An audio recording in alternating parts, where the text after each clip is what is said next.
Kada sam razmišljao ko će biti prvi gost u mom podcastu, postojala je samo jedna opcija. Iako ste mislili da će to biti neko drugi, moj gost večeras je za vas pravo iznenađenje. Prvo smo se voleli na početku njegove karijere, onda je došao jedan deo njegovog života kada me nije voleo, a onda je Jelena ušla u njegov život pa me opet zavoleo. Samo ću reći da je on jedna od najvećih mladih muzičkih zvezda. Naravno, da ne dužim više, Sloba Radanović. Slobo, dobroveče i dobrodošao ti meni. Dobroveče, bolje te našao i pozdrav tvojim pratiocima i gledalcima.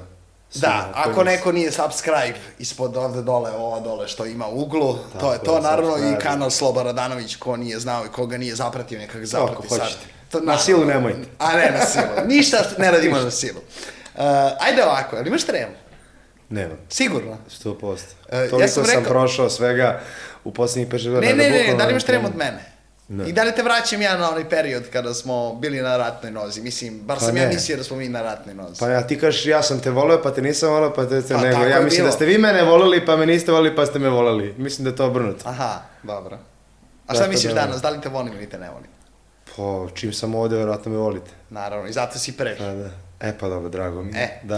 Da ti bude neka talija, ajde da ti krene uzbrdo ovaj podcast. Znaš kako, jedan moj saradnik obavezno kaže, on šta pipne, to odskoči. Tako da ću mu to tražiti kada bude seo u tu fotelju da sediš ti, da me pipne, da bi i naša ova cela priča mog Igora, kako se zove, kad kažem mog Igora, mislim na mog snimatelja i producenta, zaista odjeknula jako. Ajde krenemo ovako. Mnogo puta si pričao o tome, ali ja bih voleo da čisto pomenemo. Kako si imao detinjstvo? Šta te vezuje kada kažeš reč detinjstvo? Imao sam lepo detinjstvo, mislim, kažem ti, kad kažem lepo, mislim da pamtim ga samo po lepom, zato što živeo sam nekako u ljubavi, dosta sam ljubavi dobio od svojih roditelja i od brata i od sestre, mada to vreme je bilo nekako drugačije, nije se bilo kao danas i kažem ti, čak i da je bilo nekih možda ružnih stvari, a ja ih se toliko nešto ne sjećam i ja to nekako zaboravim, ostavim po strani, pamtim samo lepe, ali stvarno ne bih svoje detinjstvo menjao ni za šta drugo, jer je bilo predivno, nije se tu svelo ništa ni na to materijalno, ni na to, kako se zove, da kažeš da smo imali neke mnogo velike mogućnosti, tako nešto to ne, ali manje stvari su nas zadovoljavali, neke normalnije stvari, jednostavno meni je bilo draže da imam neki takav odnos sa svojim roditeljima, sa svojim drugovima, da smo bili tu uvek neko jedni za drugi, iako smo bili deca, znali smo nekako drugačije da se družimo i da to se bude nekako mnogo iskrenije i lepše i mislim da je to možda i najtužnije danas što se deca ne druže kao što smo se mi nekad družili i to njihovo drugarstvo se svelo na ja gledam, danas deca pričaju u svojim tim nekim međuljudskim odnosima dečijim kao da su ljudi od 30-40 godina tu, mnogo su ozbiljniji nego što smo mi bili. Bukvalno to njihovo detinjstvo prolazi u nedetinjstvu. Mislim da je naše detinjstvo bilo pravo detinjstvo u tom smislu, u svakom smislu te reči i da smo ga mi onako proživjeli punim plućima.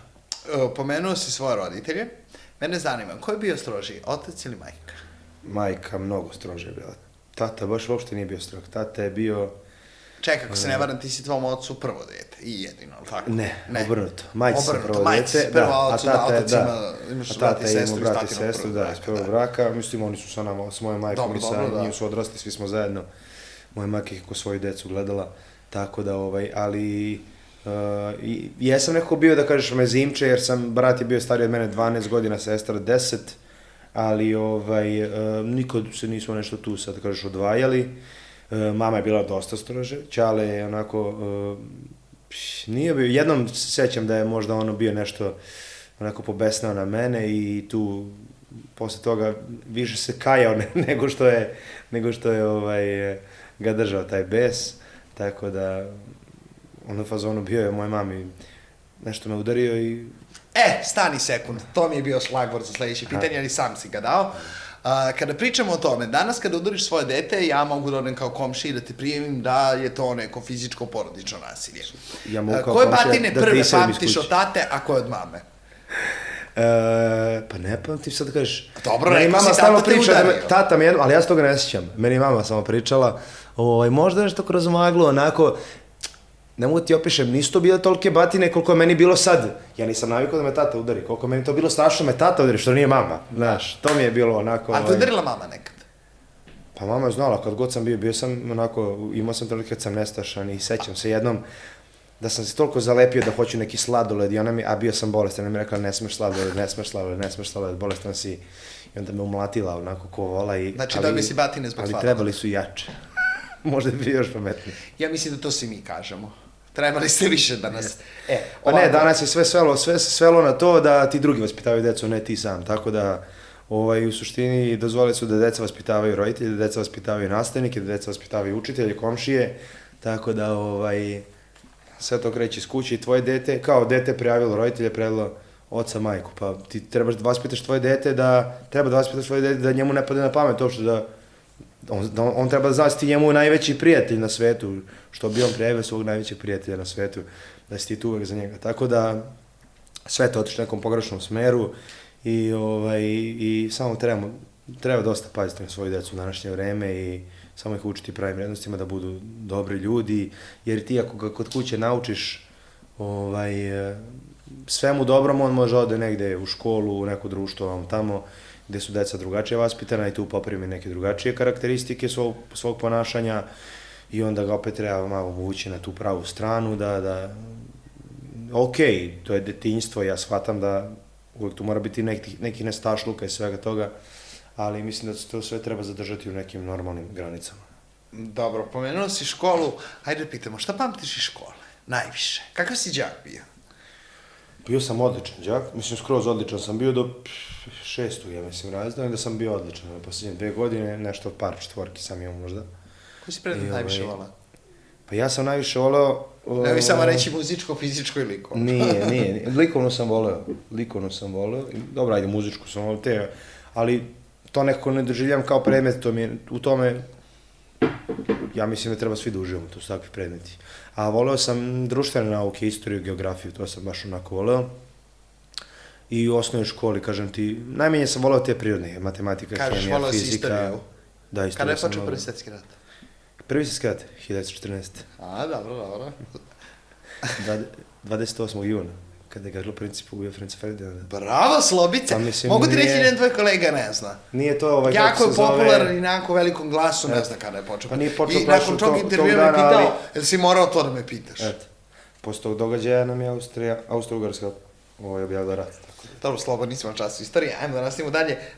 Kog profesora najviše pamtiš? Da li pamtiš neku anegdotu? Da li si bežao sa časova? Da li si bio bun? Profesora kojeg pamtim ili nastavnika... Pamtim moju učiteljicu moje iz osnovne škole, to je jedna bila... Znaš ono kad ti učiteljica takva da je ona nama i majka, i učiteljica, i primer, i sve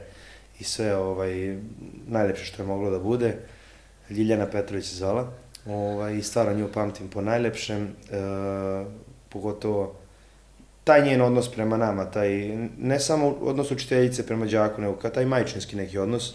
I stvarno nas je učila pravim vrednostima, znala je da bude i stroga kada bi to trebalo, ali je znala onako da bude i tu za tebe, da te zagrli, da ti pruži neke reči utehe i na ekskurzijama je o svakome brinula kao o svome detetu, tako da baš je onako ostalo u lepom sećanju i bilo tu normalno uvek i drugih nastavnika to posle, ali i pre neki dan sam sreo svoju nastavnicu matematike, baš u Maksiju sam je sreo u prodavnici i sećam se da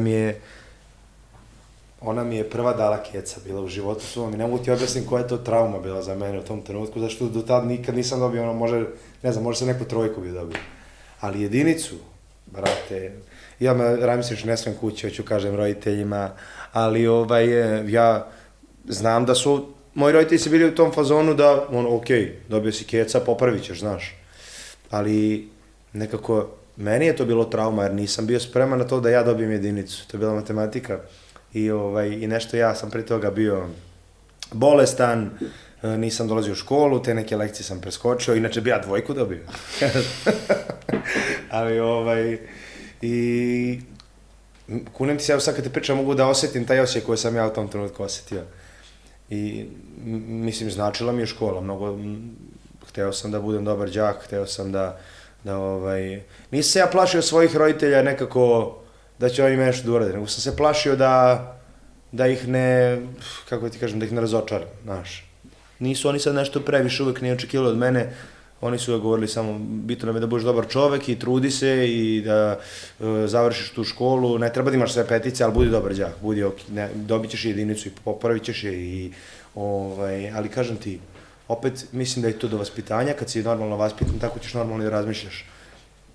I eto, to pamtim, ali pamtim bukvalno sve nastavnike. Slobo, da se vratimo na pitanje, rekao si sreo si nastavnica u Maksiji. Da li sretneš nekog nastavnika u gradu, da li ti kažu bravo, Slobo, ponosni smo na tebe? Kako reaguju zapravo tvoji nastavnici, profesori kada te pogledaju u tvom rodnom Zrenjaninu?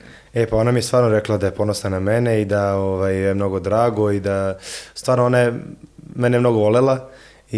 Ali bio sam skoro kada sam snimao svoj onaj show, pa sam išao u tu svoju školu osnovnu i baš sam onako emotivno to doživao, evocirao sam neke uspomene i sreo sam tu neke nastavnike koji su i meni predavali zbog ostalog i malo sam onako popričao sa njima, obećao sam i direktorici novoj da ću se vratiti da malo obiđem školu opet, doći na neki čas i nego krio me naprimjer profesorka koja je bila moja razredna nastavnica, ona više ne radi tu, preselila se, tako da hteo sam možda da odem na taj njen čas, ali otići ću na neki drugi čas. Nekog drugog nastavnika. Dobro.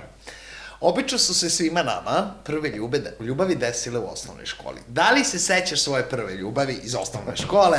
Ja se izvinjam, mislim da PR-ka neće sada ovdje imati neku reakciju. Sećam se, pre neki dan smo prolazili kroz Zrenjanin i rekao sam joj, više u zgradu, u ovoj zgradi živjela moja prva devojka. Stvarno? Majke mi. Kako je reagovala ova PR-ka sada? Ništa, stvarno, ja. To ćemo da snimamo kad budemo radili drugi deo. Ko je ona? Jel imaš na Instagramu? Jel imaš na Instagramu? Jel udata, ili ima decu? A to je bio neki 5. ja mislim razred je bio, ili možda čak, ne, mislim da je bio 4. razred, a to je bila ona ekskurzija, završavamo kod učiteljice, pa kao išli smo 3 dana, da, negde, da li smo bili, na Divčibarima, ja mislim da smo bili, i tu smo zato ti voliš išta Divčibar? Pa da. Čekaj, tamo desi i prvi poljubac, ili ne? Mislim da se ranije desio u Zrenjaninu. Pa to sam te pitao. Pa dobro, sa kim? Sa kim je bilo? Da ste prošli pored zgrade te s kojom si se prvi put? Da, tu je bilo. A to je to je to, da. Aha, znači ovom si nastavio vezu, jel? Jesi dubokoj vezi, jel? Ja sam Malena samo za duge veze. Koliko je trajala, izvini da znamo to? Pa ne znam, koliko je trajala, možda po godinu, 2, tako nešto. Šta? Mislim, godinu, 2 veza, nije to veza, ono, kao mi smo ovakve devojka. Dobro, pa to su prve veze. A da li si u osnovnoj školi rodila ljubav prema muzici? Ja sam od malena i pre osnovne škole sam imao ljubav prema muzici, stvarno sam volao muziku i volao sam, ja ne razumem današnja deca, na primjer, da oni ne znaju, eto, u moje vreme je bila Ceca, Dragana Mirković, to su bili najpopularniji pevači, da ne znaju ko je, ne znam, i Ceca, i Dragana Mirković, i Lepa Brena, i Aleksandra Prijović, da, klinci, tako ne slušaju muziku uopšte. Ja 100 puta nam dođu drugari neki od naših klinaca i piti ih Jelena koja je omiljena pesma, oni kao, pa mi nemamo omiljenu pesmu, mi ne slušamo muziku, znaš. I to mi je baš mnogo čudno, jer iz mnogo usta tih dečih sam to čuo i to mi je baš čudno da deca, da se ne prolaze u muzici, jer nama je to bilo, kažem ti, od malena sam znao sve te pevače i od malena sam znao da imam talenat za pevanje.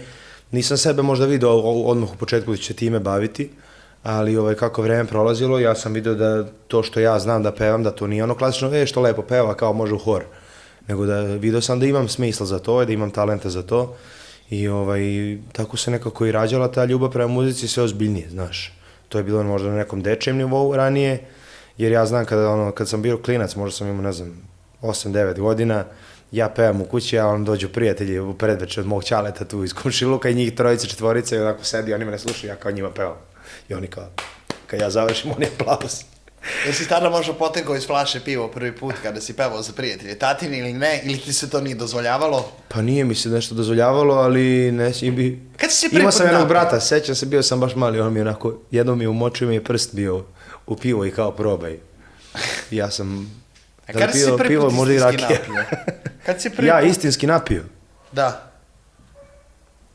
Pa ne mogu setim koliko sam imao godina, sećam se da sam se napio od piva i da sam bio sa svojim sadašnjim kumom. Sam bio u to je bilo ono neka kafana. Sa kojim kumom, kad ih imaš, vaj mu bar pomeni. Pa da, sa Draganom, kumom iz Renjina. On je beše drugi iz osnovne škole, ili tako? Iz osnovne škole, samo on je godinu dana stariji. Dečko koji je bio u šovu, kad ste ga sreli, da li iz naselja, ili gde nisam mogao. Pijarka ni znala kaže ime. Bio je, da. Bio je, jeste u znači ti si njemu bio kum. Pa bio je on meni na prvom venčanju, a i ja njemu. Pričat ćemo o tome, čekaj da idemo dalje. Evo ovako, stani sada. Došao si do toga da si počeo da pevušiš to u školi, pevao za tatine prijatelje, došao si do toga da imaš svoje ljude, svoj tim, zato mi sada idemo na rubriku ili. Igor je, nadam se, spremio špicu.